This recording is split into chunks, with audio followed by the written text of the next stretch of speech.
Hey everyone, I've been pretty discouraged lately from making videos, largely because I don't know what to make because there's no good decks other than the decks you already know. The nerfs I consider to be a failure. I went on Twitter and I polled sort of my Twitter following. I said, are you liking the meta better before, after, or the same?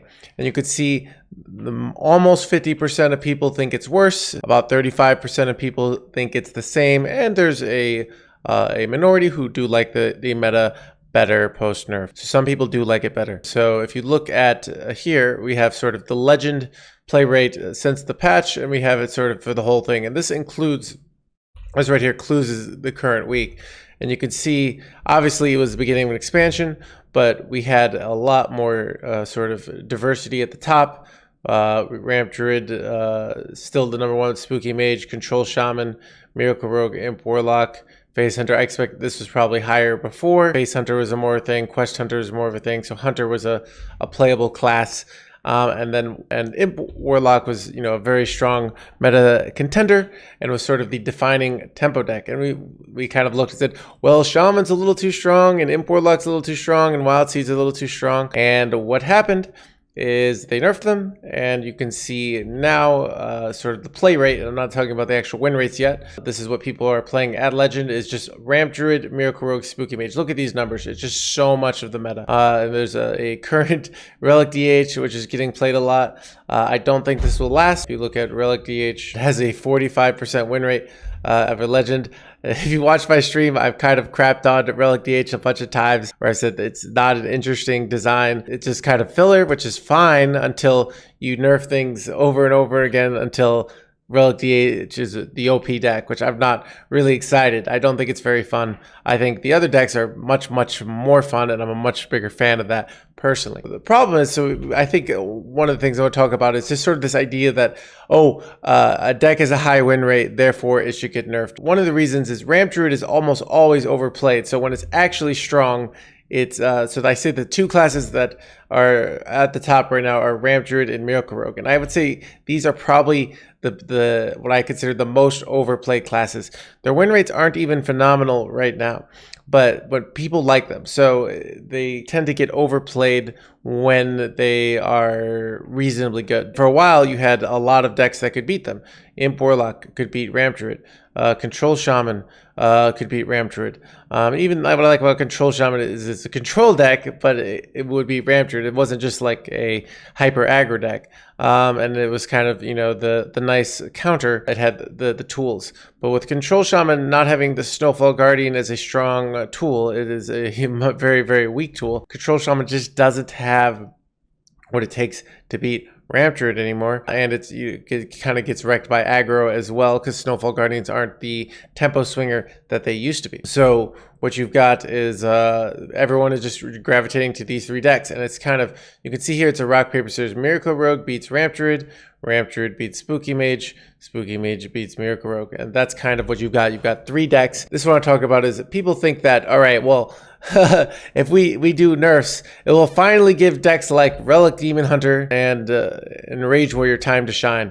And the problem is, I think people will just go to the smaller pool of decks that are already high power level. So you just have three decks classes now. So what you can do, and what they're probably going to do, because this is what people are complaining, you can nerf things absolutely to the ground. You can delete these decks. You can go just huge news to Spooky Mage, Rogue, and Ramp Druid. And that might be realistically what's, unfortunately, from my point of view, going to happen. But it's a thing of now, you're if you invested a lot of dust in the Spooky Mage, it might just go to be unplayable. You might not ever get to play it again. Lots of decks that get nerfed in these kind of giant things. You can see they unnerfed Control Warrior, and Control Warrior is so wow. Is it really seeing this little play? Control Warrior. Even Rage Warrior, let's see, Control Warrior. So it's seeing less than 1% of play, and it has a 42% win rate. So they did a bunch of nerfs, and at the time, Control Warrior was on top, and it was like, well, these cards are too strong. These cards feel bad. Let's nerf them. And now it might never see play again. And I kind of want to make this point. If a deck it does not do something strong, if a deck does not do something powerful, if a deck that doesn't something that doesn't feel bad, it is irrelevant. So we can just keep deleting classes until you feel only bad about one deck because that's the only deck you play. Where I'd prefer you to feel bad about a variety of decks. You know, you feel bad about this deck, but then you feel bad about that deck, and it just keeps swapping. I think the balanced direction of just when they do nerfs now, it feels like they massively nerfed Warrior. And while they only nerfed one card for Shaman, they nerfed a really important card to the Shaman class of Snowfall Guardian. Now, people are experimenting with Shaman without Snowfall Guardian, but so we have, you know, some lists like this one. I think this might be the meaty style that doesn't run Snowfall. And there are lists that do run Snowfall still. Well, what's hard about this is Shaman does have the 9-drop now, which is a lot more necessary. But in the past, sort of Shaman just hasn't really had the board clears. So something like Freeze Mage, well, let's talk about Freeze Mage and kind of what they do and why they can get away with not having the same kind of freeze effect. Let's go Break Spell Mage, Spooky Mage. So Freeze Mage runs the Wildfire package, runs the Reckless Apprentice patches, run the Blizzard. So they can just keep freezing you. They can go Bran plus Reckless with a bunch of stuff, and you know sometimes do 10 damage. They have Mordresh. They have all these tools that after they freeze your board a bunch, they can kill you. Kill off your board very effectively. Shaman does not have that. So what Shaman had to do was get all of the stats from these giant minions, an overall tempo swing to negate that. Now you might say a lot of these tempo swinging cards feel bad, and they do. The problem is if you don't have a tempo swinging card, so a tempo swing card is a card like Brawl, a card like Rancor, a card like Spreading Plague, a card like Snowfall Guardian. It doesn't necessarily have to be a board clear, but it's a card that scales. The more your sort of tempo your opponent has, the more it swings back. So a card like old Snowfall Guardian, the idea is the more stuff on board on your opponent's board and your own board as well, the more stats it got. So not only would it freeze more minions, but it would get more stats. And that's kind of the idea of this tempo swing. Rancor and Spreading Plague are kind of like that too. If you put a 1/1 on board and I go Spreading Plague, I get a 1/5. So it actually, you putting more stuff on actually can make things worse. That is a very important thing for long games to happen, because if you don't have cards like that can swing the board, that can swing the tempo advantage, one deck player just kind of gets ahead and then they win. You need tempo neutralizers to have long games that just don't end on turn 6. Now, some people just like face races, which are tempo races, OTK races. If you love United Stormwind, you might not want all these sort of control tools and all these disruption tools. You might not want the Snowfall Guardians of the world, but now, basically, Shaman is a hard time existing because once they get behind, it's very, very hard for them to sort of come back. Like I said, they have Insatiable Devourer. Is that if it goes till turn 9 and they're fighting for board, but if a class puts lots of pressure on them, they can freeze, they can go wave, but it's not quite the same. A wave has a lot of RNG. It doesn't get the stats. You can get your minions can't attack immediately.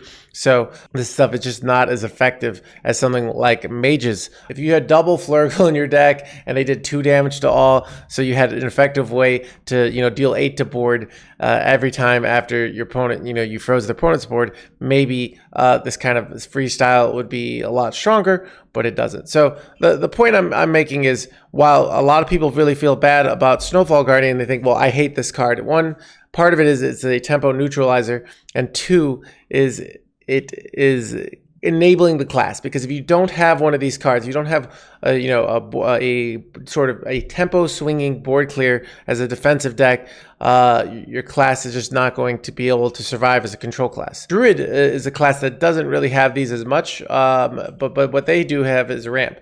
So you might say something like Scale is is that a clear? And it's not really, because it's doesn't increase in efficiency the more you have.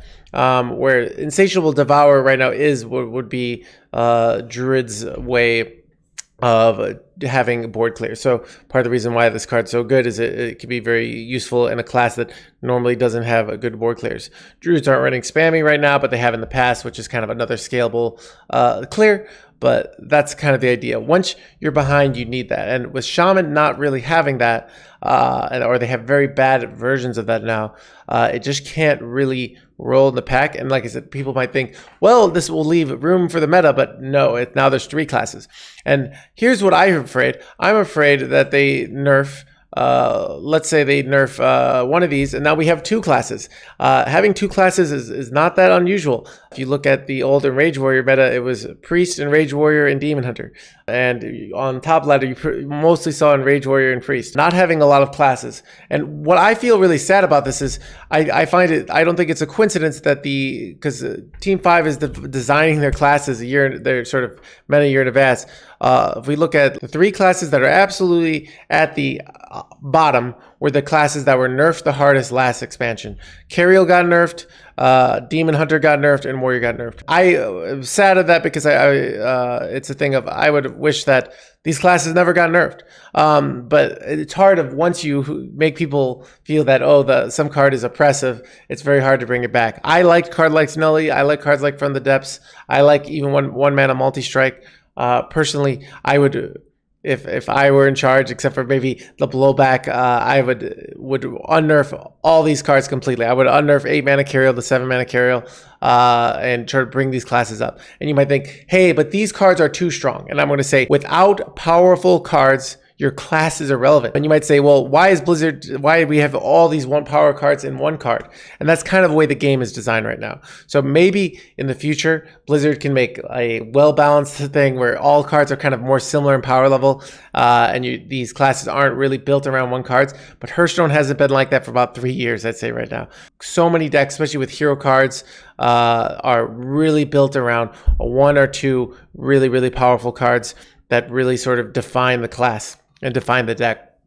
So it's a thing of, you might say, Cariel feels bad or multi-strike feels bad, but without these cards that are powerful, that can do these powerful things, the classes just die. And then we have less classes still doing powerful things that make you feel bad. Like I said, I'd rather a bunch of classes be making you feel bad, and have a variety of things making you feel bad and not just 1 or 2. I don't think good things are coming. I think, there's probably be another 2-3 weeks, and I bet they'll do nerfs again, and I think they're going to nerf the crap out of things. This is also another thing is, well, what do you craft right now? If I'm going to tell you guys, oh, this deck is good, I might be sending your dust to dust prison. So I'm feeling very kind of cynical about that. Now, that being said, I'm still enjoying just playing. I've been playing some Naga Priest, very underrated deck. I've been playing it a lot. It's very mechanical, but I'm just not really sure what I want to do on YouTube videos, and I'm just not really excited to do YouTube right now. So I kind of want to make this concept video and just talk about this, but it's just a thing of, I could make an Enrage Warrior video and be like, Enrage Warrior, blah, blah, blah. And then you'll be like, wait, I crafted this. It sucks. And it does suck. It's not one of the 3 giants. It's not Mage. It's not Druid. It's not Rogue. And I know it's going to be easy for people to like hate on those 3 classes and be like, see, these classes are a problem. But that's what we're doing to Demon Hunter and Warrior last expansion, and now they're irrelevant. So I'd like to find better, compromise solutions, but I very much worry on the direction of the current design philosophy and the current balance philosophy. And I would rather have things let simmered and accept that powerful things are going to happen in Hearthstone. And if we have 6 classes, nerfing 1 to the ground, which is Shaman, and you can even see the Hunter. I didn't talk much about Warlock.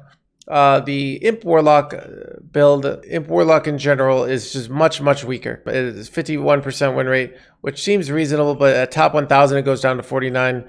Some of these decks kind of prey on players who don't know how to negate tempo advantage. So it's still a very viable deck to get Legend, don't get me wrong.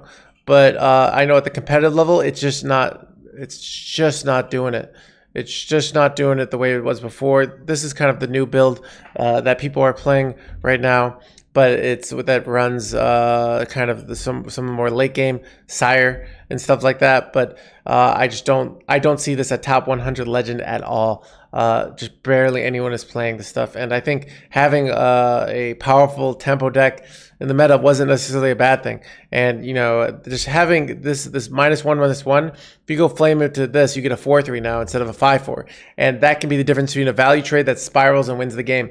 So it's a thing of without that pressuring force, just import lock just doesn't seem very strong anymore. Some of these nerfs that you think, well, this, when you just say this card is just a little too strong, like I said, Hearthstone is built around these strong cards, and the entire game is designed this way. So the problem is you end up deleting all of Hearthstone, which who knows what's going to happen. I'm very cynical on the balanced direction of the game. But that being said, like I said, I still find classes Spooky Mage is fun, Ram Druid is fun, Miracle Rogue is fun. I'm enjoying Naga Priest. The decks you can play are still fun, but for YouTube, I'm just not really excited to make videos of being, hey, this is what's strong and this is a cool deck, because you kind of can just play these 4 classes of priest. So if you like those 4 classes, I think you're going to have an okay time, you know, but I just feel like it was a wasted meta because I thought the game was really good, and I felt like there was a lot going on and a lot to be figured out, and now it feels just very boring and very rock, paper, scissors-y. So I think it was a big failure of design philosophy of the nerfs. I've talked about some of this stuff before, and they kind of keep doing this. So I do think it's this, and you just have to adapt that. All right, you have 4 classes now, and they're going to do stuff again, and we'll see what happens. So anyways, very cynical video, but yeah, that's kind of what I'm seeing things. So yeah, I hope you guys are enjoying whatever you're playing, if it's one of those 4 classes or something.